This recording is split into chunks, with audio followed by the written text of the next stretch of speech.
to straight up involve you and engage you in a question, which I would like you to answer in the text chat, please. When we say challenge creativity, what do we mean?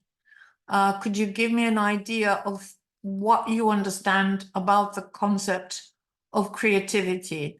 When, what would be a creative lesson? Okay, we have some ideas in the text chat. Difficult, challenging. Okay, so it should present some challenge to the learners. Engaging, thank you. Okay, Vula, you message me directly. So can you message everyone in the room? Original. Okay, so you expect some kind of originality. I like that. That develops also critical thinking, Gamal says. And this is absolutely true, because you can't really differentiate between creativity. What is creative could also be thought-provoking, could also provoke critical reflection and thinking. Creativity is based on knowledge. It's not based on vacuum. We can't be creative unless we have some kind of knowledge base. Interesting, engaging, interactive, satisfying when faced with the challenge. Lovely. Experiential, yes. So it's not just the talking head and do the exercises. And engaging and providing, stimulating. Thank you. Some absolutely wonderful ideas coming from you. We're going to look at the concept of challenge. When we're looking at challenge in activities involving text, we usually mean activities that are difficult, texts that are difficult. But let's have a look at this slide, which I actually stole from Anderson and Lynch's book on listening skills development, but I thought it was so absolutely awesome that I adapted it to fit the reading as well. And what Anderson and Lynch say, or what I'm saying based on their idea, is that when we look at a text, we achieve comprehension because there is an interplay of processes, starting from the word up to the whole, and from the whole down to the word. You can see here the arrows, top down and bottom up processing. Are you all familiar with this term? And what they say is that we manage to understand text because we know things from our education. We know facts, we know how people behave, we know society and how people engage each other, how they communicate through text. And we know about different kinds of texts. We have procedural knowledge of texts as educated people or people in education. For example, our learners do have some awareness of the difference between an email and a newspaper article, right? So that's our procedural knowledge. We know how, for example, newspaper articles look like, what they look like. We know what an email looks like. And we know how language is used in those types of texts. We know the context of the communication. When we talk, we know where we are. Is it my father? Is it my sister? Is it my best friend, for example, who is discussing something with me? When we read something, we know the context. What's the publication? Oh, this is from a lifestyle magazine. So, you know, you think this is going to be a little bit light, or this is from a refereed scientific journal. So we know the type of language will be denser, will be more difficult, more challenging. When we go into the text, we also have awareness of the context, what was written before, what was coming after. And finally, and very significantly, we can use the language. In our own language, we know the words, we know the patterns of syntax, we know the grammar, we know how words are spelled, We know how paragraphs and sentences are connected. All these aspects are necessary to process text, both top-down and bottom-up.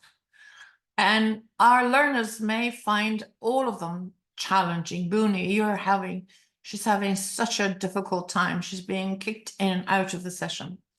So we have a lot of, if they lack background knowledge, that's a challenge for the learners. If they lack generic knowledge of what, for example, emails look like, how they're constructed, how they're structured, that is a challenge. If they don't know the kind of publication a text is coming from, that might be challenging. If they don't know how to connect text, that could present a challenge. And at the top of this kind of quite daunting pyramid, if you like, you have the basis of it all, which is knowledge of the language, of lexical, syntactic, semantic, grammatical, morphological conventions. So we have to battle with all of this.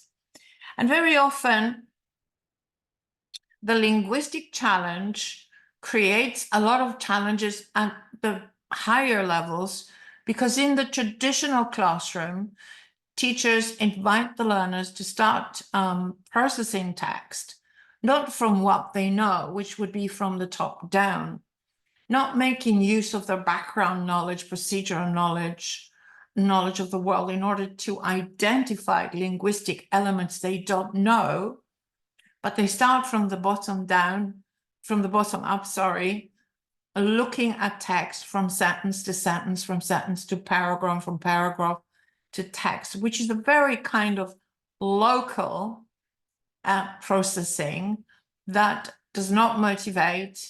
And in fact, it doesn't allow you to see the big picture or to engage with the content. Any comments or agreements or disagreements so far?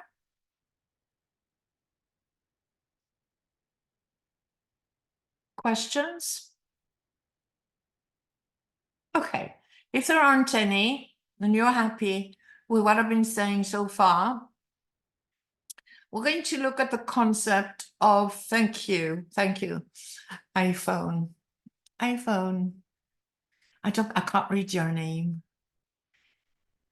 In life outside the classroom, because there's life inside the classroom as well, and people tend to say in the real world, well, what is the world in my class? A simulation? No, it's life as well. It's education life. But in life outside the classroom, in our own language, or when we are accomplished language users in a language, when we decide to, when we look at a text, we look at the layout of it, we look at the title, we look at the pictures, we look at the typeface, and we can make already guesses based on the previous knowledge. We can make guesses about the contents and the function. And that's where we might make a decision, I'm not interested, or I am interested, I'm going to read. Or I know enough about it, so I'm not going to go on. But if I want to read, I think I can, as an accomplished reader in my own language and in English, and I'm speaking about myself now, and for most of you in the room, I can anticipate where to look for confirmation of my guesses. I think this art, I can guess, I think this article will give me answers about, yeah, very much so. It depends, of course. And if it's too difficult for me because it's too academic, I might decide not to read it if I can't read academic text. But we can already make guesses. And if we decide to start to read because we're interested, and we need to because we are part of an academic course and we've been asked to do it, we can read some and predict some. That's the process of continuous processing of the text. Some people have called it some methodology theorists, if you like, have called it a psycholinguistic guessing game, because as you read, as you process text, you read some and guess some, and then either your guesses are confirmed or they are discarded, they're refuted by the text itself. They're revised. And we skim through parts of the text, or we can read for more detail other parts. So this is what happens in class. And we understand that these are processes that we need to replicate in the classroom. We need to get the learners to think about the layout, first of all. We need to get them to guess the content. We need to get them to make guesses. That would be part of our pre-reading stage. There will be a recording available, Bianca, but a certificate only to the people who stay in the room, I'm afraid. In life then, inside the classroom, we have a pre-reading stage where we have all these anticipations happening, and then we get the learners to read and process the text. And then we have maybe a follow-up stage where we get the learners to process the language of the text, because texts are a great source of language acquisition for our learners. They're not just a vehicle for acquiring knowledge of the world, of a topic, but related to the topic and the world is linguistic knowledge, which is why language teachers use them. So in terms of creative thinking now, I'm going to be looking at activities that for reading texts that promote the creative thinking, not just of and critical thinking, as we discussed earlier, but also that the activities, I want to include activities that generate student thinking, and to an extent, I want to include activities that generate and involve the teachers in more creative thinking.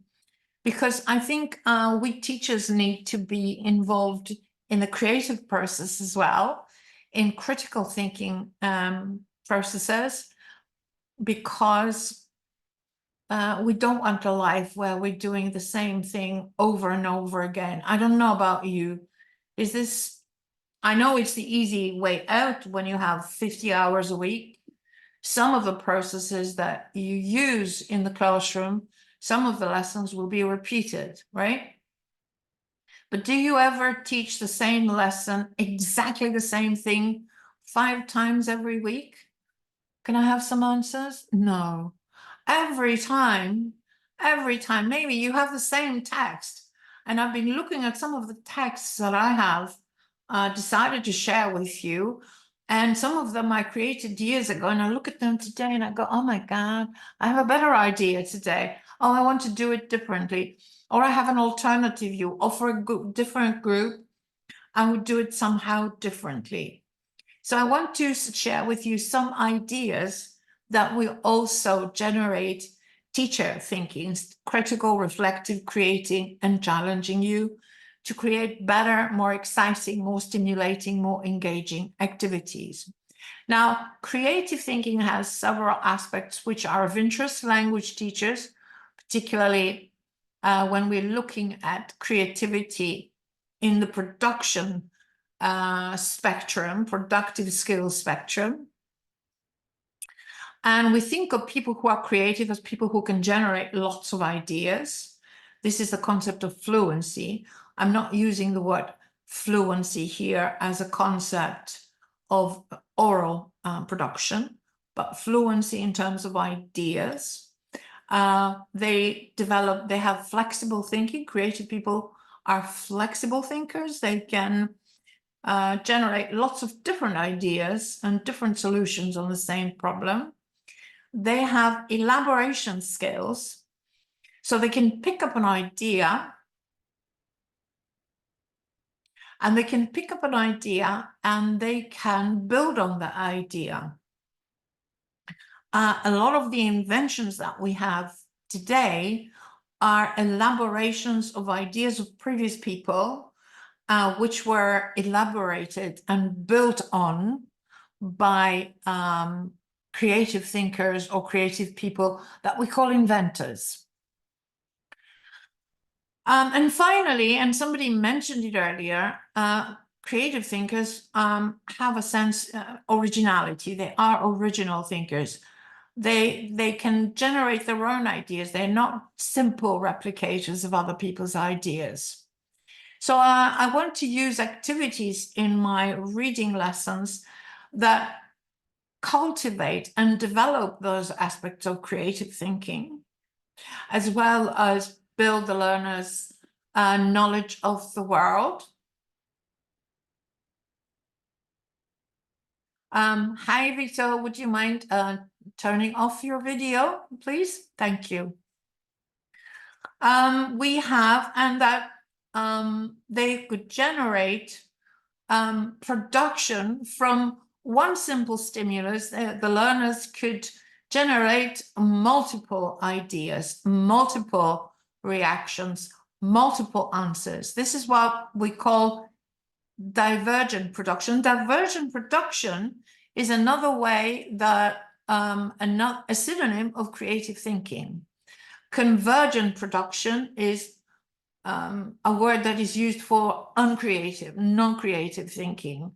For example, a repetition drill is convergent production, but an open-ended drill might be divergent. So even very controlled language activities could be considered divergent as long as they stimulate multiple answers and multiple kinds of answers. So in divergent production, and this is again something that I want to exploit, we will have possible multiple answers, not just one type of answer expected of the activity. And there will be a variety of correct answers possible in the activities that that I want to include. And these answers are not going to be generally totally determined by the language provided, but they might be generated and determined by the learner's knowledge of the world, by the learner's fluency, flexibility, elaboration, originality, and their own creative and critical thinking ideas.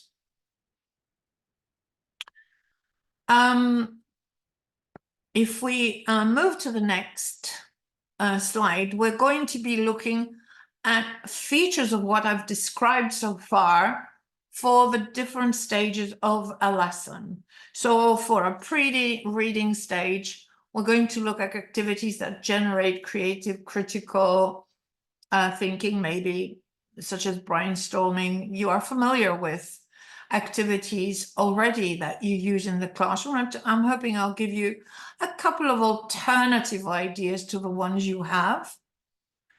And I will call these priming activities. By priming, you prepare the learners, yeah?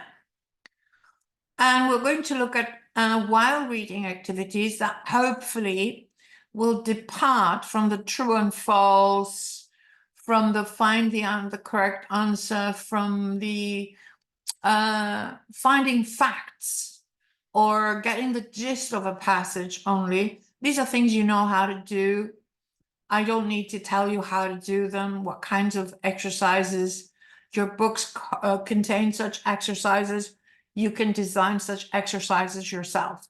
And we're going to look at post-reading activities which activate language and ideas that have been generated through the text, okay? Now, if we look at pre-reading activities, their purpose generally is intended to activate schematic, that is knowledge of the world, knowledge of background information. This is the schema theory of reading suggests that we can process text because we know stuff, not because we don't know stuff. We know how the world works. We know how people behave. We know how they write texts. And they will activate and engage people in exploring the context of a text and also some of the language and systemic knowledge. So they will activate all these levels plus thinking skills and abilities. And I love the quote from Osubal, who is a person very well known for his work in psychology of education. And he says that if I had to reduce all education and psychology to just one principle, I would say this: the most important single factor influencing learning is what the learner already knows. Ascertain this and teach him accordingly. So don't expect to feed in only. This is the model of a teacher who is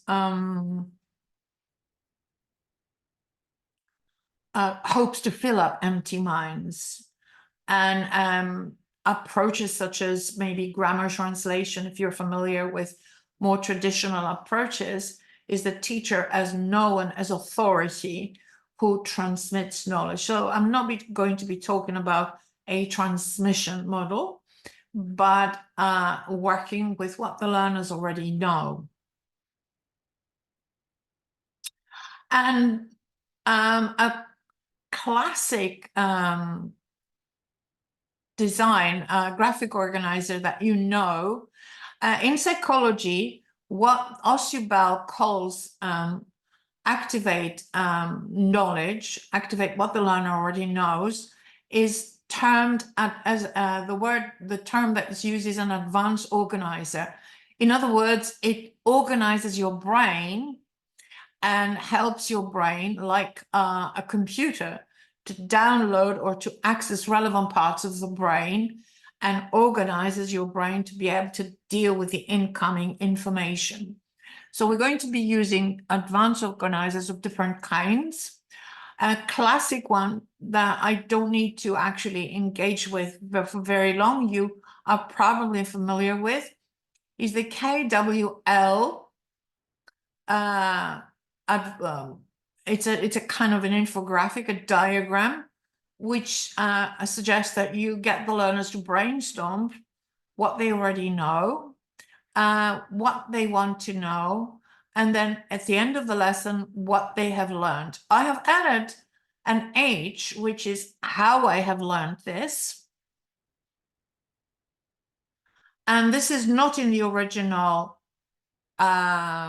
organizer, advanced organizer that many educators are familiar with, but it's very much in line with metacognitive thinking skills, in which we want to help the learners understand their own learning process. And this is what I would call the learner training part. Yeah. So you engage the learners in reflections in which they think about, how have I learned this? It's not just what I wanted to know and what I have learned from this text, from this lesson, but how did I go about learning it? What strategies and thinking skills did I use in order to be able to achieve this knowledge, to acquire this knowledge? Some possible activities that I'm going to be looking at are discussions, problem-solving activities, games, ranking. Some of these you already know. You know about surveys, you know about role plays, you know about quizzes. These are familiar EFL activities, okay? So these are also part of the game of making the learners engaged and acting as advanced organizers. So don't a lot of teachers consider them important only in the post reading stage or post listening stage or follow-up activities. But I would posit that these are very useful at the top of the game, at the top of the lesson, where they engage the learners and act as organizers. Some possible prompts that you can use. Remember the concept of prompts. Prompts are things that generate student production. And what kinds of prompts do we need? Can anybody type up very quickly an answer for creative and generative thinking? What kinds of prompts do we want? Maybe visual, yeah? And what kind of answers do we want them to generate? One correct answer? Open-ended, thank you, Melina. Open-ended and generating lots of different answers, not all of them similar, many different varied answers. So prompts could be questionnaires, it could be a word cloud. These are just some ideas. You could provide them with a word list, you could provide them with images, as you already said, with a graphic organizer, with a mysterious object that you bring to class. And people have to guess, what is this? What could it be? With quiz questions, just to check general knowledge, maybe even a gap text or a story. The teacher might tell a story. Any other possible prompts that you can think of? Can you type an idea? If anyone has an idea, feel free to type it up in the text chat, and we'll save the text chat for you can save it at the end as well if you like the ideas. A sip of coffee for the speaker. Mind maps, wonderful.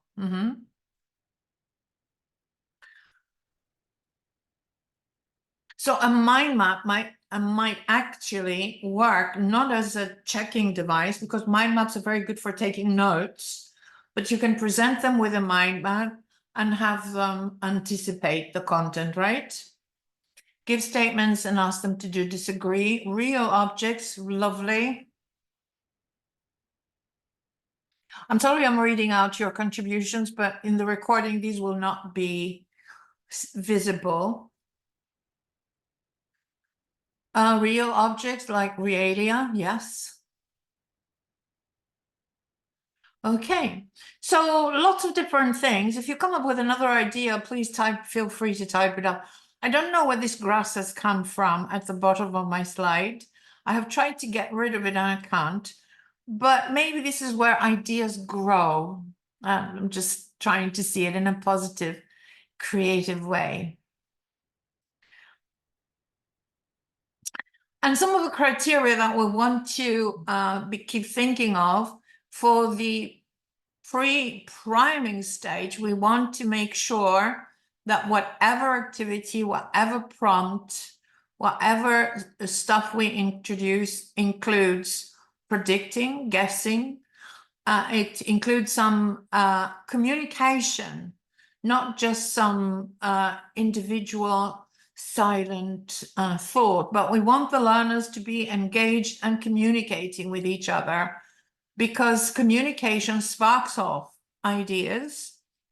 When, you know, two heads are better than one is common, is knowledge that we all have in different languages of the world. And also, does it to consider an alternative sequence before reading it. So consider before reading a text that you want to do something different with the learners than possibly what your course book contains. A lot of the ideas that we're going to be working with come from course books, and this is a typical example of a course book. I don't know if you can read it, but if you would like to read it, I'm going to give you a link. I think I have it here.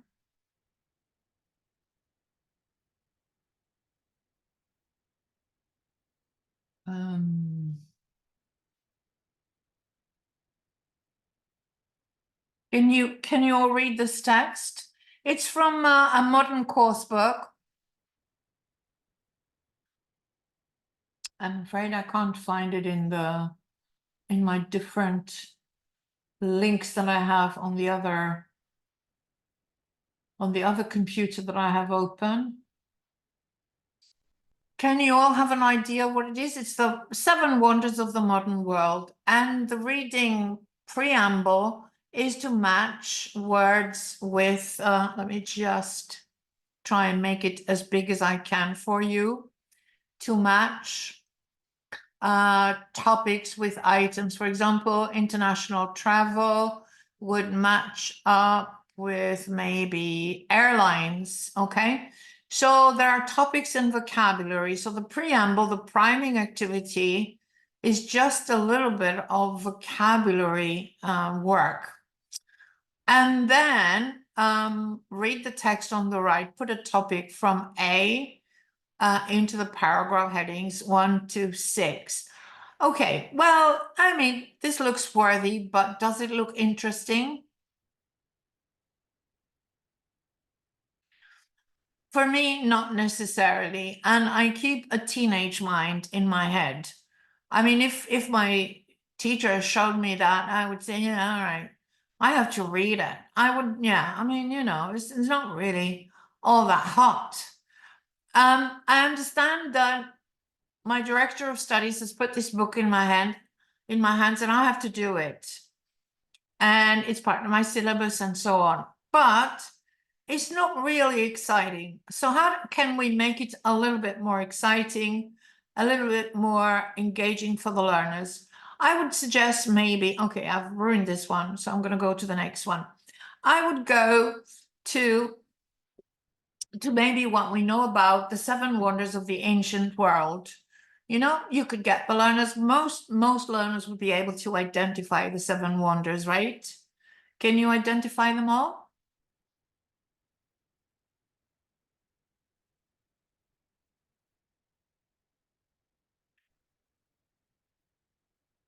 Well, even if you can't, that would be part of your lesson, but these are not the important, the pyramids, there's a temple in Ephesus, there's the Alexandria Lighthouse, and so on and so forth.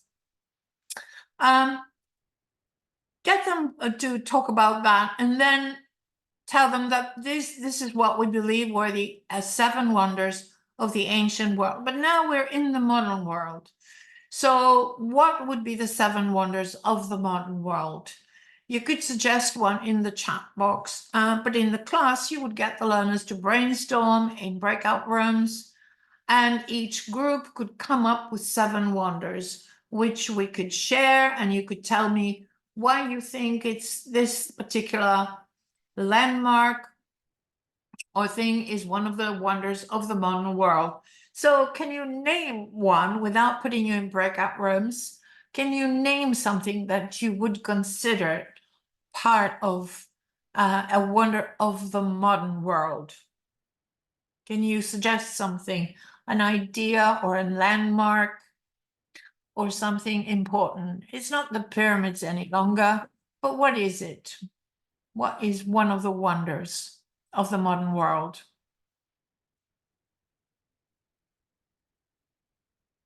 Hello. Would you like to type something in the text chat?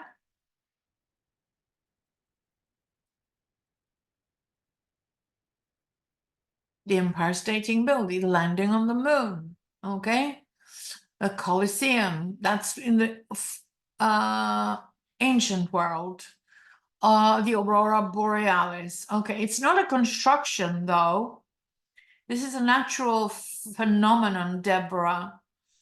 AI, artificial thinking could be, yes, or computers or the internet. You could, the learners could come up with any ideas that they can, and they could justify what they are. And then you could take them back to the text and say, okay, now read this very quickly and tell me if any of these ideas match up to what you considered the skyscrapers in Dubai.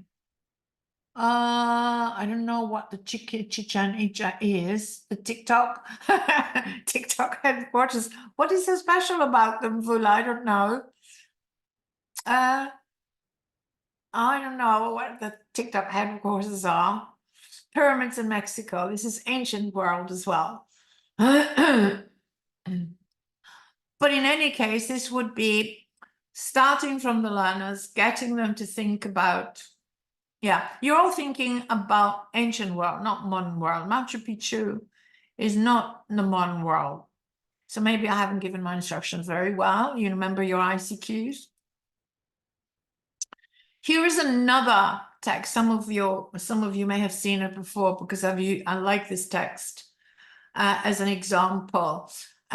So here is the title of the text. What do you think is the missing word?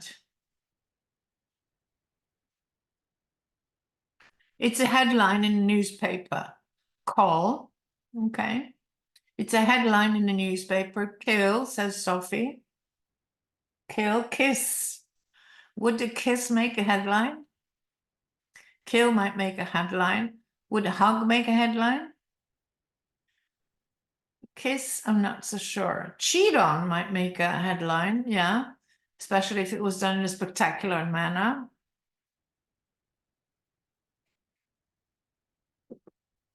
Stab, maybe. Okay. So teach. I don't know about teach. He tried to teach his wife 7 times. Maybe he tried to marry, some people have said in the past. Tried to get back. Okay, yeah, maybe she left him 7 times. Maybe he tried to choke her. Maybe he tried to divorce her. So you're already getting the students curious. Okay, now, in fact, this gentleman tried to kill his wife 7 times. Okay, so do you think he succeeded? No. Which word makes you think he didn't succeed? Tried. Okay, you're all with it because he tried, but he didn't make it. Okay. So what I would like to ask you to do now is to think of how he did it. How did he try to do it? For example, some of you said he tried to stab her. And what did he use? Maybe he bought a Swiss knife. I don't know. It's not in maybe necessarily in the story, but this was my idea. And why do you think he failed each time? Well, I think he couldn't get the knife to open. Maybe a Swiss knife is too complicated. So, would you like to suggest he tried to poison her? And what kind of poison do you think he used? Obviously, we're brainstorming in plenary mode because we don't have a long lesson, okay? And I'm not going to put you in breakout rooms now. Maybe he used rat poison. But she escaped. Why do you think he failed with the rat poison?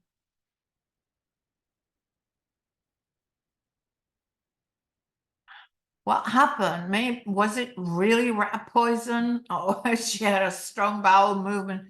She could taste it, and she didn't. He choked. He tried to choke her with a pillow, but she kicked him and ran away. Okay, maybe. Very creative ideas. So she tasted it first. The poison was past shelf date. The rope was too loose. Okay, he tried to use rope. Okay. What else did he try to use in order to kill her? He tried 7 times. He hit her. Okay. And obviously, did he use his bare hands, Melina? The knife was blunt. Yes, that could be it. He tried to use pills in his car. So he tried to, what would you would call if you tried to kill someone with a car? You tried to, what's the verb? What's the verb? To run her over. Yes, very good. And why do you think he failed?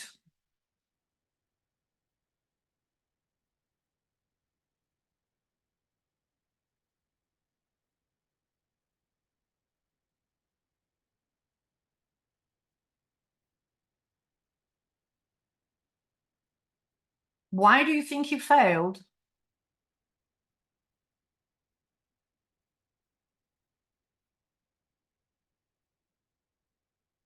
He didn't know how to drive very well.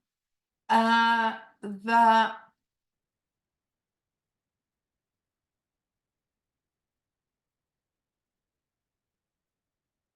Hold on a minute.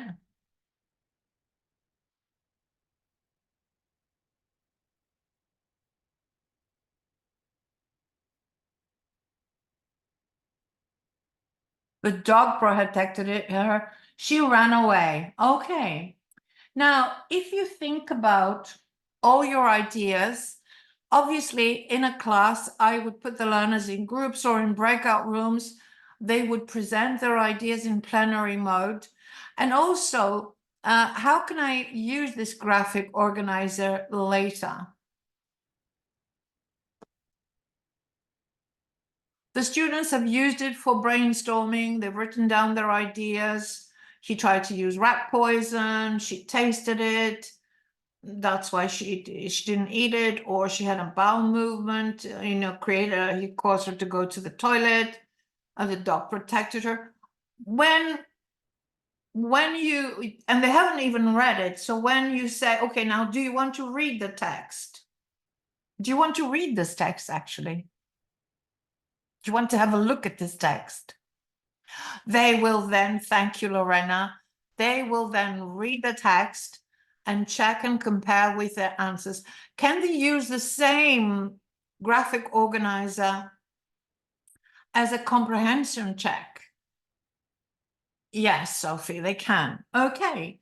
So if you want to have a quick look at the text, I'm going to put the link in the text chat in my other computer. So I put it up in a Google document. So have a very, very quick look, and you can look at it later, because it might be a lesson you want to try out with your learners.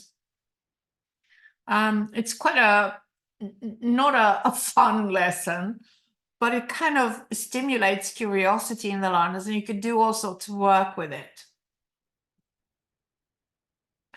Okay, I'm just going to give you a minute to go and have a look at the text. Can you all access the text?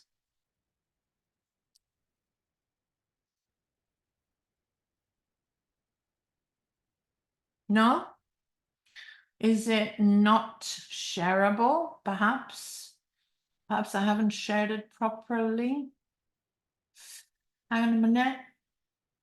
It doesn't allow me to. What I will do is I will download it. Could not download it. Okay.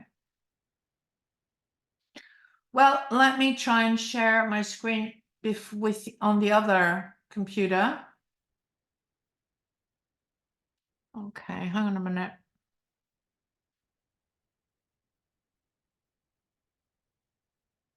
Well, I'm going to share it with you later. So this just goes to show you that curiosity didn't kill the cat. And I'm not going to leave the meeting. So I'm going to share it with you later. Is that okay with you guys?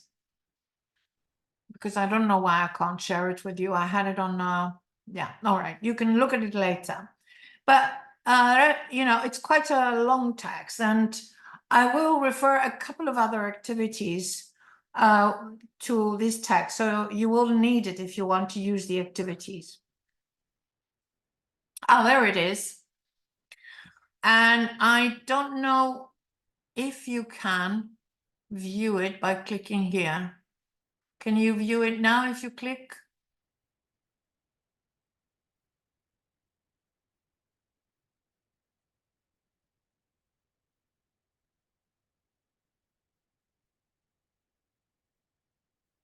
You can't click on it. Okay. I think there's some problem with my permissions, but I couldn't actually find a way to make it public. So what I will do is I will upload it. So for example, I would get the learners to very quickly read and make a note of how many times he tried to kill her. What did he use each time? So he used different methods, obviously, and some of the methods you mentioned are mentioned in the text. So in columns 1 and 2, and possibly the first paragraph of the third column, this is where my students would find information about how he tried to kill her and why he failed each time. And there is a later part in the lesson where he actually, gives himself up, and he has been tried and is probably now in prison. Okay. Now, another useful technique that I've learned from actually a book on listening, which was Michael Rosner. If you want to look at it, some of you who are members of our wiki, you may find it in our wiki, and it's called Questions, Please. And in this game, students brainstorm and generate yes or no questions that they can ask the teacher related to some prompts. And the prompts have been taken to generate questions about a text the learners are going to read. Okay. So the questions that I would like you to write down in the text chat are going to begin with the words, like WH. Can you ask WH questions?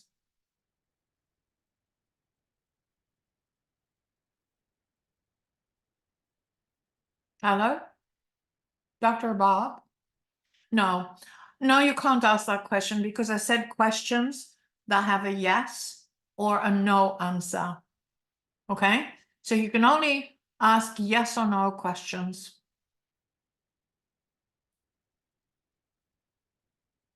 So these are my prompts, and I want you to look at the prompts and ask me questions about the text that contains images and words, these images and these words. No, this is not about the husband tried to kill wife 7 times text. This is a different text you're going to read now. And the questions are, no, this is not a good question, Gamal. It's not a yes or no question. And it's about these prompts. Focus. Is the text an article? No, it isn't. Yes. Not about a city.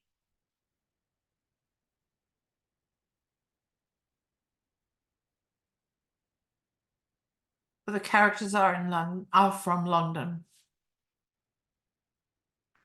More questions? No. Yes, the person can get a loan. No, they didn't take the loan to buy a Rolls Royce. No, that's nothing to do with the killing. Get out of the killing fun mode. No, the person didn't buy a car. No, they didn't intend to buy. No, they didn't want to make their own business. So you're already asking questions relevant to these words. The words are fortune, worth, worked, Royce, going, needs, collateral, transaction. No, it doesn't describe an accident, Sophie. And it's not about their business. There is a Rolls Royce involved. No, they don't rent it. No, it's not a bank robbery. It has, obviously, there is a connection with a bank, but it's not a robbery. No, they didn't lose their fortune. It's not necessarily about the he. You haven't made sure that the main character, is a man or a woman. Ask me about the main character.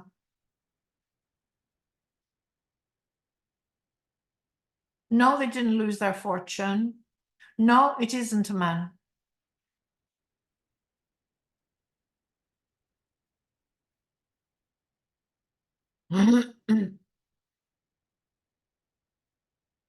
So obviously, are they starting a business? No, they're not starting a business. No, they didn't use their car to get away. It's not a getaway car.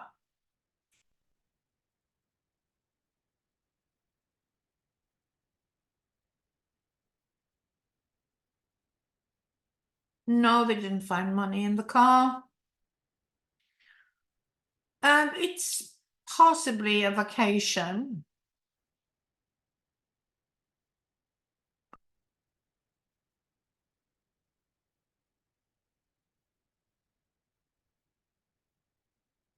No, they didn't do that. A man did not sell his rolls to go to send money to his lover. I love the romantic idea behind this, Vito. It's not about a road trip. No, it's not about a celebrity. And okay, I'm going to stop the questions now because you've got a lot of questions and I've answered them all. It's up to the teacher to continue allowing questions until the students get some kind of not maybe exactly the idea of the text, but they're not too far removed. But you now have some guesses. You made some guesses. You know it's not about a robbery. You know it's not about um, a lover doing something with a Rolls Royce. Anyway. And you know it's about a woman. It's in London. And there's money involved. And she's not a celebrity. You know all this.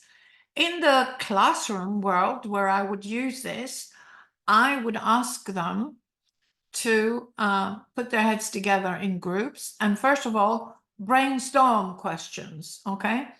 So in class, in a brainstorming situation, we would have a lot more questions and they would be fired orally very quickly. Or if I'm working online, they would be written in the text chat. And I'll be able to answer a lot more questions. Now, I don't know if you're curious to see, but this is the story, the beginning of the story, okay? Do you want to read it and see if any of the questions you asked were answered very quickly? Okay. Now, what I also did with this one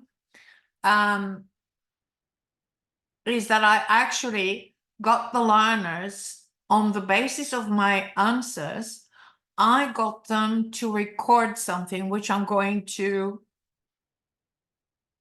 play to you later. But for now, I'm going to ask you to allow you to read the story. So in my class, I got them to do it as homework outside the class. And I got them to use VoiceThread to record their prediction and then to write their own story. Now, here is this is the story.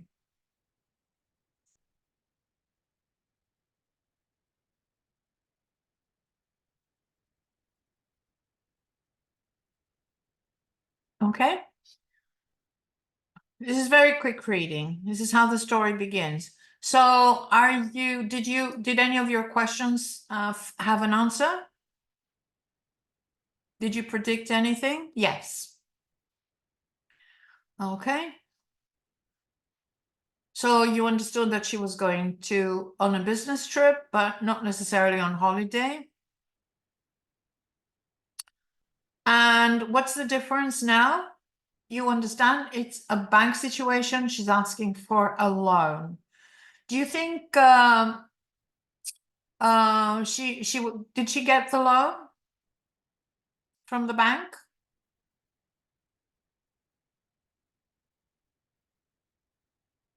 Yes.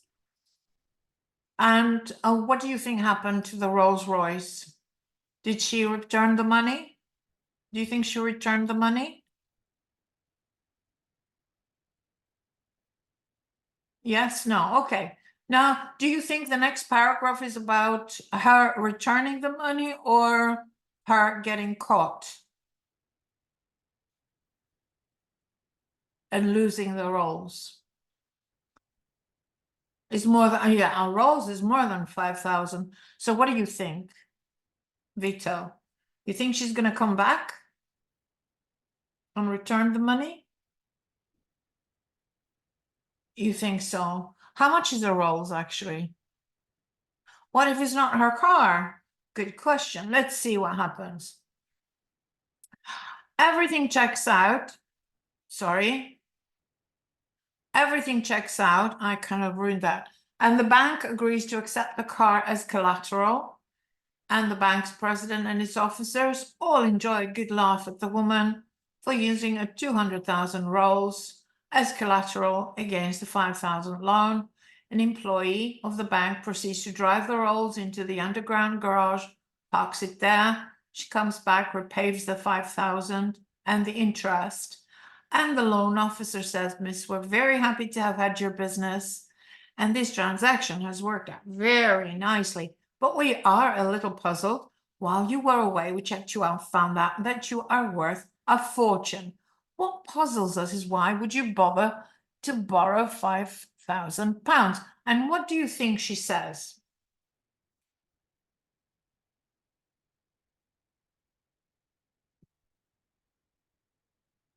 Do you think she says it's not my car, Melina?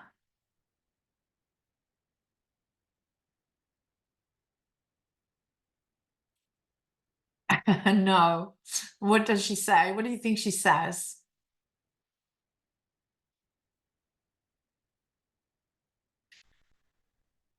Okay, parking in London. I think you read the answer. Otherwise, she wouldn't have come back. Okay.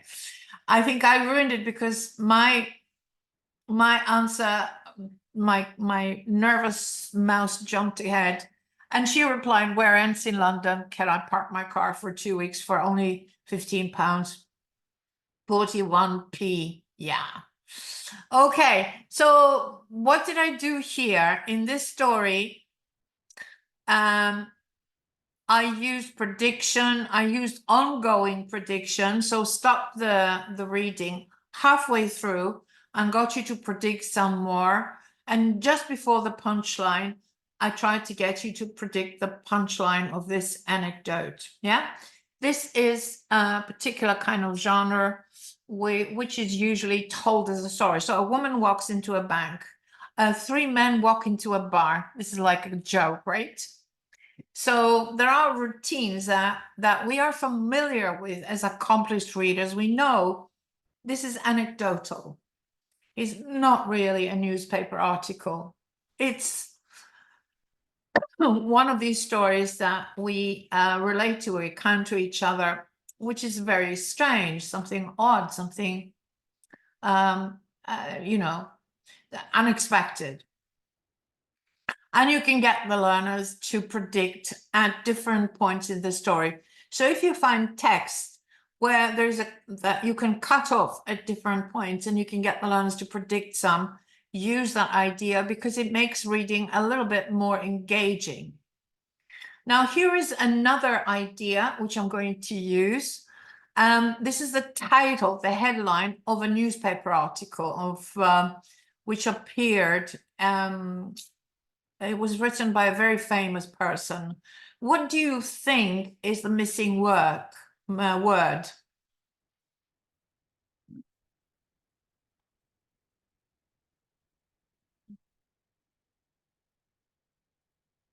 Mystery ice?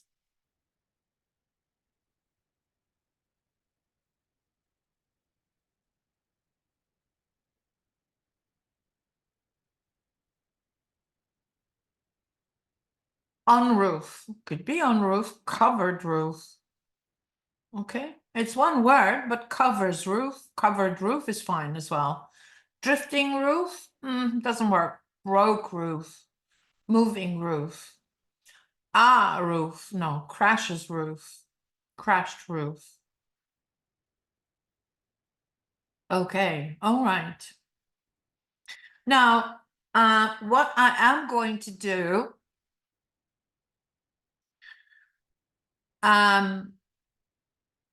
okay, the actual word is not very different from crashes and damages. The actual word is, no, I'm not going to give you the actual word. What I am going to do,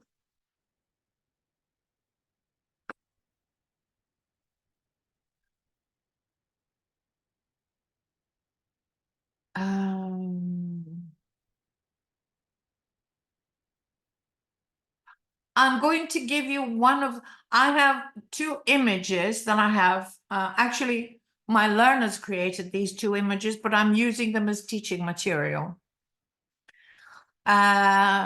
Two learners did the drawings. I'm going to be student A, so we're going to do an information gap. I'm going to be student A, and you're all going to be student B. And you're going to describe the image for me, okay? I'm student A, and you're going to be student B. Does that make sense? So we have similar images, but they have some differences. Do you know this game, which is called Spot the Difference? Do you know this game? Spot the differences? Okay. So I'm going to give you all the link. Hang on a minute.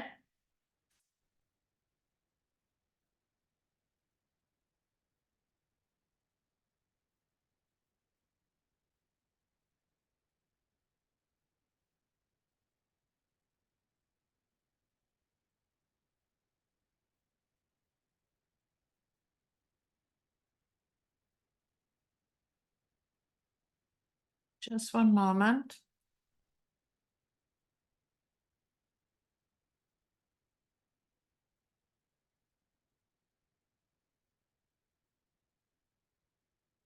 Okay, you are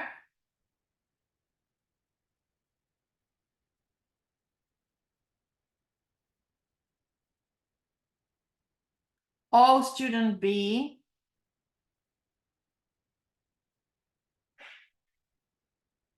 And can you go here? Right? And I am student A, right? So go to this link. Can you open the link?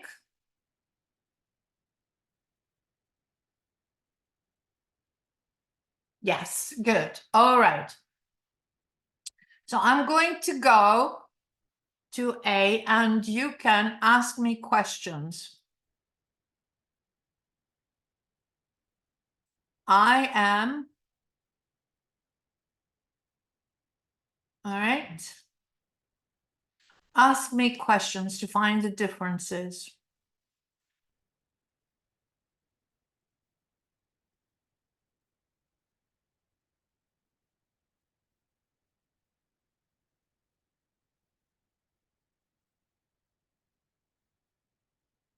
No, it's not sunny in my picture.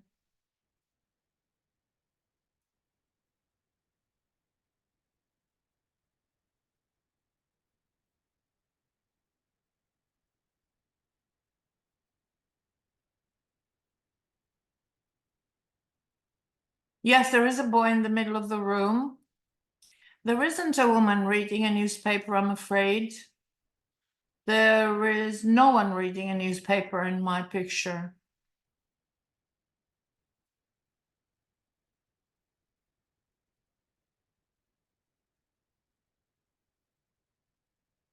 No, it's not 10 past 4. It's 5 minutes to 9. There is a hole in my roof. Yes, Deborah. There is a TV. Yeah, and it's showing something. It's showing a program. I don't know what program it is, but it's on.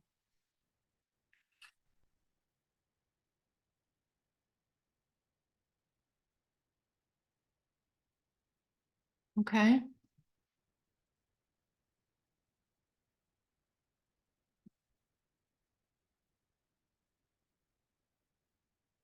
Is there anything on the floor? No, there isn't a ballerina on the TV. Sorry.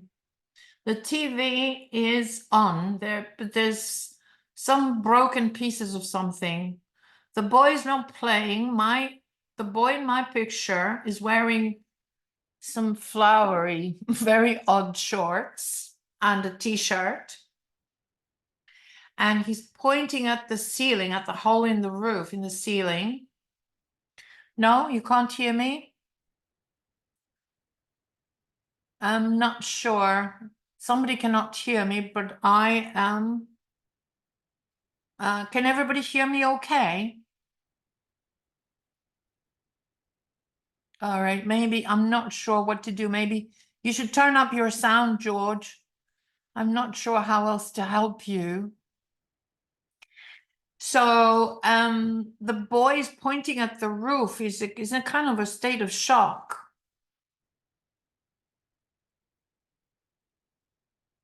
And there's broken pieces of something on the floor. I don't know what it is. On my image, it looks like water on the floor. Yeah, there is a picture. There's a painting on the wall behind the TV. No, it's not raining. It's night, but I can see the stars in the sky. I can see it's very dark. I can see some stars. No, the boy is not on the floor. There is someone else in the picture. It's not a boy, it's a girl.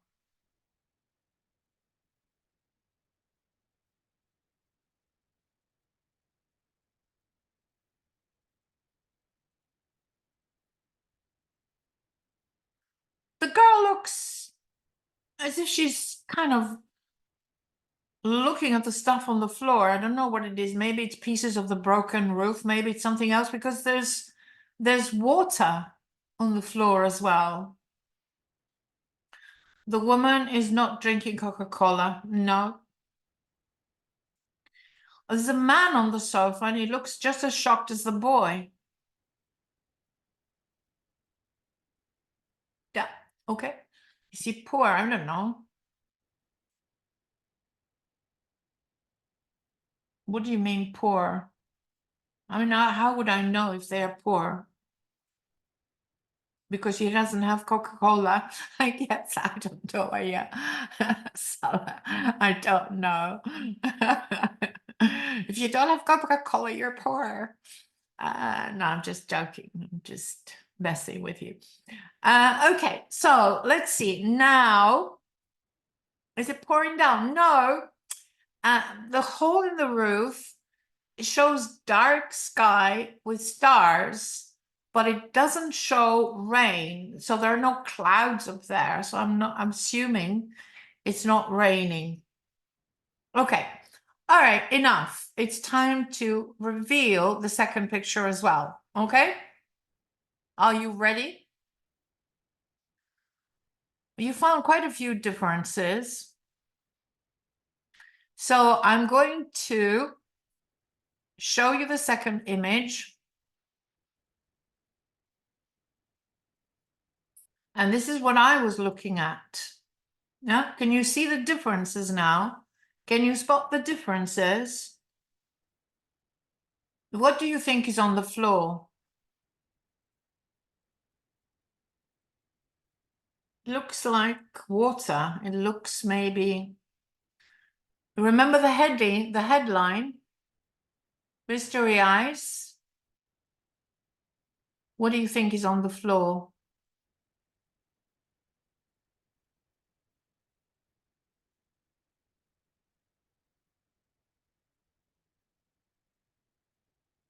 Ice, pieces of ice, yeah? So it's not rain, it's like a mystery piece of ice. And I'm going to show you the text, the first part of the text.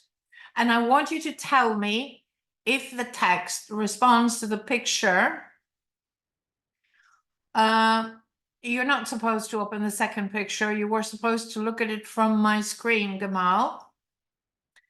I'm going to project the text to you, the first part of the text. And what I would like to ask you to do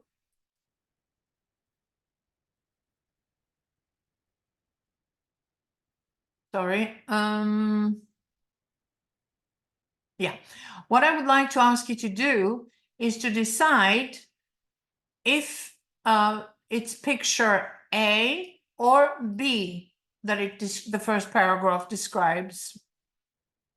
So let's have a look here. Hang on a minute. Can you read it very quickly and tell me if it's your picture, picture B, or it's my picture, picture A? Very quickly, 1 minute.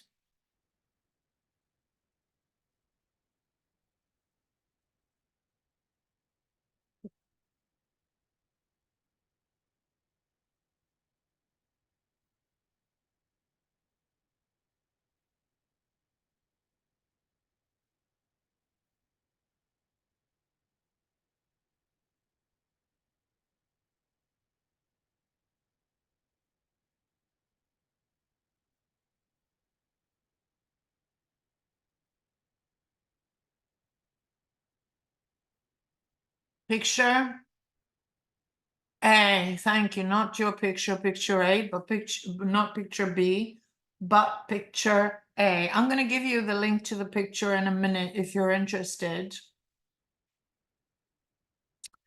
Now, this is a part of a longer text. And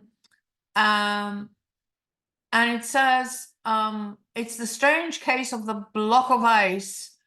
And it's a strange case. Do you think this mystery was solved? Do you know of any other mysteries that have or have not been solved? And here I would take this is picture B, and this is picture A. Okay, I'm gonna share this presentation with you. All right, so you give the students 2 pictures. If in a real class, they just don't look at each other's pictures. Online, you can put them in breakout rooms and give one link to one and a different link to another student. So, this is a good time to get the learners to discuss. Do you know of any other mysteries in the world that who did they involve or what they involved? There are a lot of unsolved and some solved mysteries in the world. And if you want to do a little bit of work on that, you could talk about Easter Islands or, I don't know, Atlantis, lost continent of Atlantis. I don't know what else is a mystery. And lots of other mysteries, you know, are there UFOs? So the learners could brainstorm some ideas and tell us if they know of any mysteries that were solved or not solved. And do they think this mystery was solved? So you could give them the next part of the text to decide if the mystery was solved. Let me just get to that page. Now, this is the actual activity that I asked you to do. An alternative activity you could have used, which I used with a group of learners who created these 2 images. These were learners who were talented with drawing, obviously, but you all have kids who are talented with drawing, don't you? I don't know. I mean, in every class, there is an artist or 2. I have discovered. And obviously, even if you don't have an artist, you could artificially create something. You could go to Google Images and put some pictures together with some little people or what. So you could, instead of giving them the 2 images, you could get them to draw 2 pictures, one of which would be true according to the text, and one that would include some lines. This involves deeper reading, more deep reading than just the surface of the text. The surface of the text is true and false, but this time you're getting the learners to create the false and the true by creating images that are true and false. Alternatively, if you don't want them to draw pictures, you could get them to write some true and false statements for another group of learners. Yeah, have you ever done that? Get them to write some, you know, true or false. And they can, you know, is it a lie? Is it true? And they could each group can generate 5 questions on a text that they can share with the other group and try to trick them into making a mistake and not spotting the lie. And this is much more generative of creativity and in-depth reading than just reading some true and false questions in your course book. This is the actual text. The next slide includes the last part of the text, in which the mystery is revealed that the actual mystery was not solved. There were no airplanes, there was no weather conditions that could have caused this. And the students, you can use this text or not, depending on the level of your class. With an advanced class, I would use it for some language work.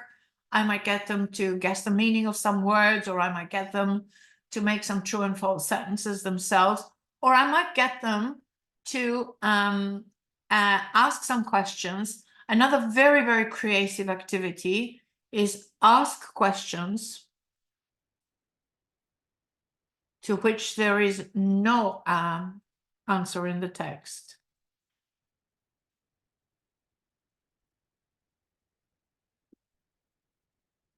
Okay, for example, it says, not only did local meteorologists say there was nothing in the atmosphere that night that could have caused a large block, but none of the people who were outside in the area of Wilbur Color saw or heard an aircraft.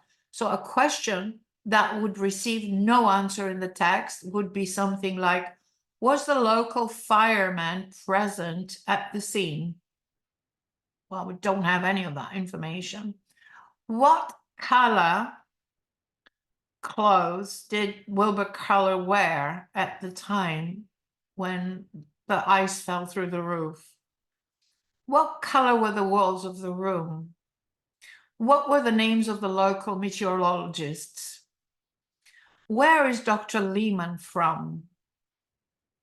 Where was the National Weather Bureau service located exactly on the map? So there's loads and loads of questions which can receive no answer. And again, ask the question which has no answer. That's what I would call the activity. For some people who have a funny bone, that can generate a lot more interest and curiosity than the questions that the teacher asks. A follow-up activity to this, are you still with me? Do you have a few more minutes? And then I will stop because I've already taken a lot of time. Is a follow-up activity. So I want to give you some ideas, to show you some ideas of how to generate creativity at the post-reading stage. So this one is an activity that generated a lot of interesting theories from my classes. And in the text, there is the theory, the ice from the aircraft theory is not a very good one. There were no there was no aircraft in the area. The weather was perfect. There was no rain, there was no ice, there were no clouds. It was a star-speckled sky. So what other possible explanations are there? Try to use some tentative language. For example, the ice could have been caused by, or if I think it was so this is a little bit of scaffolding language, yeah? Does anybody have a theory? By a hot air balloon. But there was no aircraft in the area. You think a hot air balloon might not have been spotted, right? Maybe not. Maybe you are right. So my children classes have said things like, it was the angels having drinks and an ice cube fell off. I think I love that. Yeah. I mean, you know, your teens are more imaginative, maybe more imaginative than us. It was part of a meteorite, maybe. Yeah. So the students can problem solve. Again, there is no correct answer. They can speculate. They use guessing language. They generate ideas. They problem solve. And therefore, they're looking at a problem from different aspects, which generates both creative and critical thinking. Do you agree?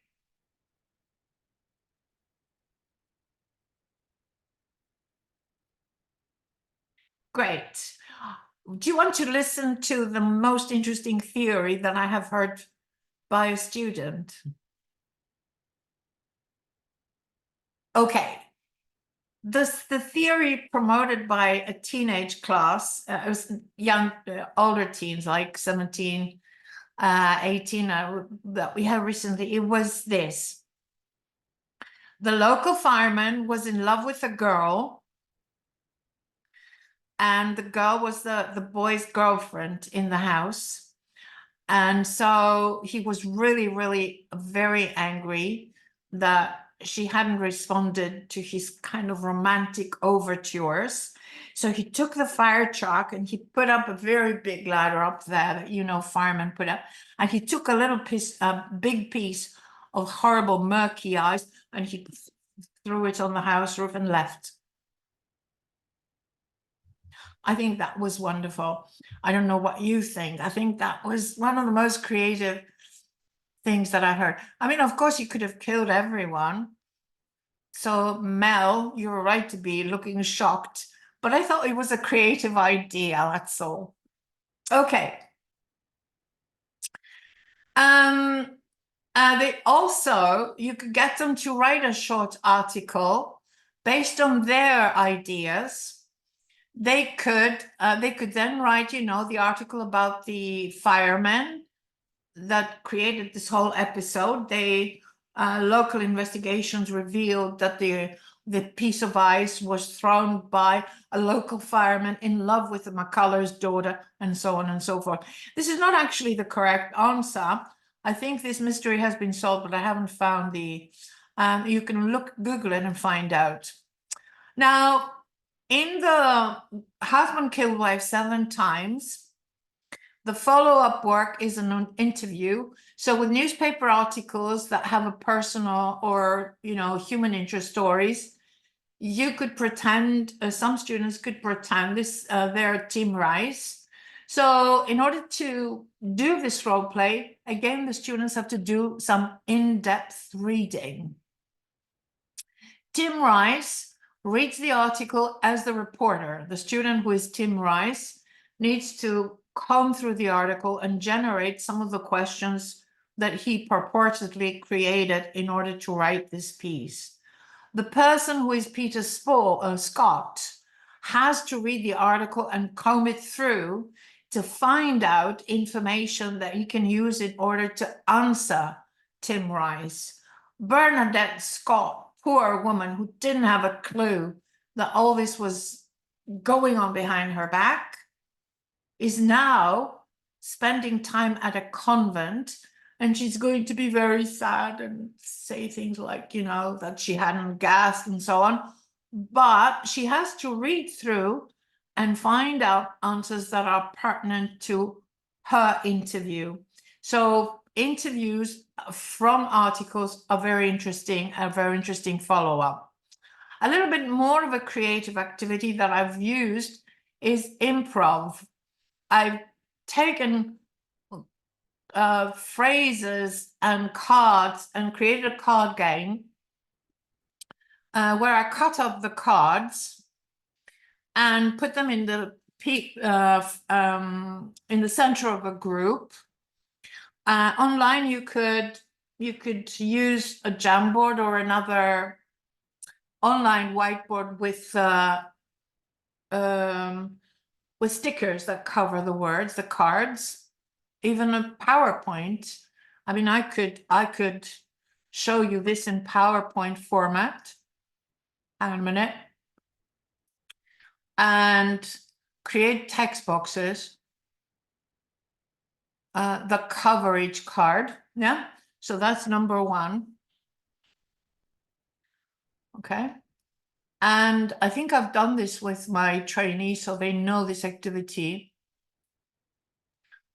Okay, so I make a big letter, so it covers up. So each learner kind of maybe throws a dice and they say, okay, it's my turn with number 5. And they have to use the exact words on this slide, on this box, in part of the story. For example, my nerve has gone completely darling. Okay, so they have to pick up where the other person left the story and say, okay, so what are we going to do now? You said make it look like an accident. I'm assuming this was the previous one. You said make it look like an accident, but I'm not very calm. My nerve has gone completely darling. I think we have to call your brother. He's the one who's been to prison and who can help us, and so on. So they have to create a connected story by picking up a card, either from a pile in the middle of the room, and they have to connect the episodic sequence with whatever the other person said first. And then they have to keep going for however long you think. Maybe for a minute, maybe for 30 seconds, depending on the level of the class, you decide how long they have to keep talking. Okay, is that clear? Does that make sense? It's a little bit of an improvisation situation, but no matter what you do, I think maybe these are some ideas that in order to make the lesson, the reading lesson, more creative, engaging, and challenging, you need to make it more collaborative, you need to make it more creative and playful, and maybe generate unpredictable responses and mobilize wider areas of language. I think in general, and I think I will close with this slide, the type of lesson shape that encourages this type of learning activity is task-based language teaching, where the first thing you ask the learners to do is to produce, as part of the prediction and anticipation, you want them to be engaged in a generative, collaborative language production activity. And then they read, and this is a task cycle you can use with listening as well, to the actual text. It could be the whole text, or it could be parts of the text with ongoing prediction for comprehension and maybe language analysis, which is what we do. And then you get them to do some further production activity. And I think I will stop here and answer questions. Do we have any questions?